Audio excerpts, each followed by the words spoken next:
What was my reason for drinking alcohol? Where do I even begin?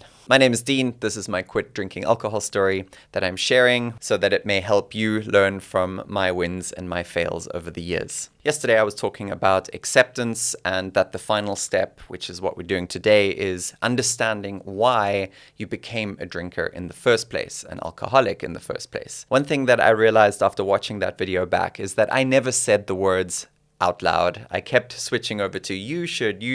That was me trying to avoid the responsibility of actually saying I am an alcoholic. So for the sake of the last video in this one, I am an alcoholic at the moment because I am still struggling with this again. I have fallen back into it.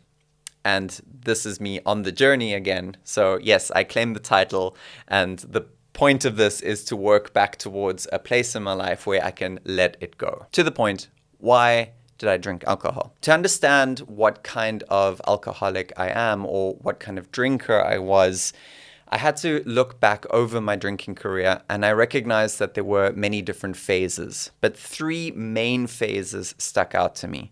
There's the early phase, which was the fun-loving, everything's a party phase. Then there was the second phase, which was more about I'm working hard, I'm building a career, and you know what, it's just nice to switch off sometimes. Just turn that very busy brain off and wind down. And then the third phase was life's difficult, I'm not coping with this, and I'm trying to avoid things. Never did I think that that was going to be me. Never could I accept that that was actually even happening to me. It took 3 or 4 years of drinking because of problems before I woke up and realized, oh, this is actually happening. Because in my mind, all the memories of drinking were still associated with phase 1. Phase 1 was my social golden years. I had the time of my life, the best parties, the best adventures, the most crazy drunk stories. I loved it. I absolutely loved it, and I wouldn't exchange it for anything. I felt like the life of the party all the time. I was always the person that people wanted to be around. I attracted people that drank too much because it was more fun. And so that spiral went on, and that was the world that I built around me. I built a world of alcohol. Later in life, in phase 2, when you're drinking to unwind, you're getting into your late 20s, maybe early 30s already, that kind of makes sense to you. You even say it out loud. You acknowledge. It's like, oh, what a day. I need a drink. So you start to see the signs that, like, I know why I'm drinking. It's obvious to me. And then in the later phase, you're miserable. Everything's just and you're like, fuck it. Give me a shot. Go to the bar. Give me another one. Like I said, the early phase of drinking was the most influential in my life. It was the memories that I held onto and clung onto that kept me going into the cycle, that kept the drinking alive, basically. And I never really understood why was I drinking then. I always believed that it was the reason I was having fun. But after a lot of introspection, and now I can tell you, I know the reasons, and they're not pretty. The first reason is something everybody experiences.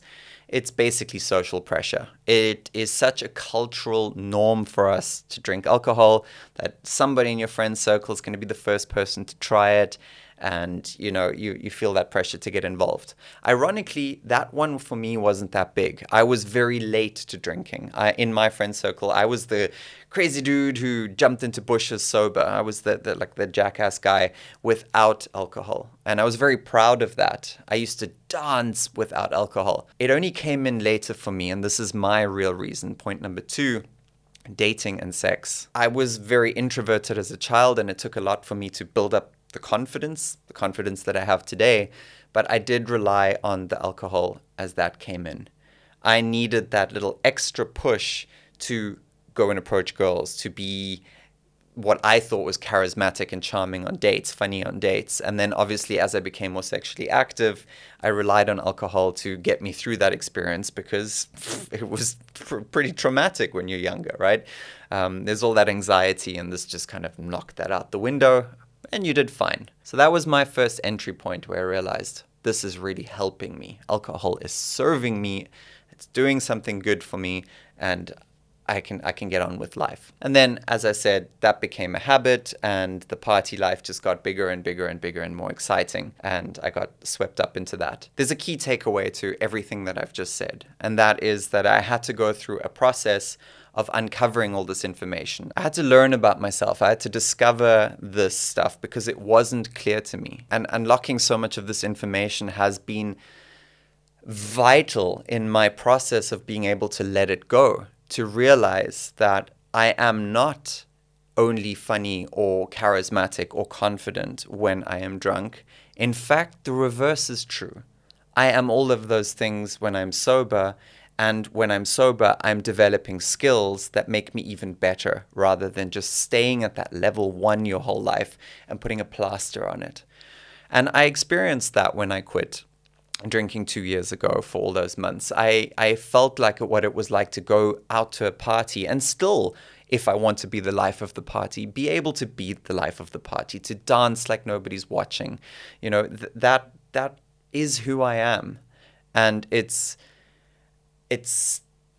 so exciting to be able to say, I'm there again. I'm that person again. I can feel it right now as I'm stepping back into the character who wants to be not, oh, hi, I can't do that. I don't drink anymore. It's like, no, I don't drink, and I'm going to live an even better life. And I could only reach that after all of this introspection. So to wrap this up, introspection, self-discovery, looking into your past and looking at firstly what happened, and then why it happened, and then why that happened, and then why that happened, but that's for another time, is so important for you to actually be able to engage in the changes you want to see in your life, to take that weight off your shoulders so that you feel free to make a change, like I feel right now. In the next video, I'll be sharing the tools of introspection with you, notably journaling and how I got into that, how I made it work for me, and what are the pros and cons, the pitfalls, the things to avoid so that you don't do it wrong or don't waste a whole bunch of time or make it so difficult for yourself you don't want to do it. There is a process to start easy and start escalating as you go into time. It actually is quite a fun process. This is an adventure. There is a whole world of stuff going on inside of you that you don't know about yourself. And you probably never will know everything. And this is why this journey continues and continues for me. I love to go deeper and explore and learn more about myself. And the more I do that, the more I build solid relationships with the people around me too. So, lot to look forward to. Next video, introspective writing, how to do it. And how a 30-day challenge changed the entire course of my life.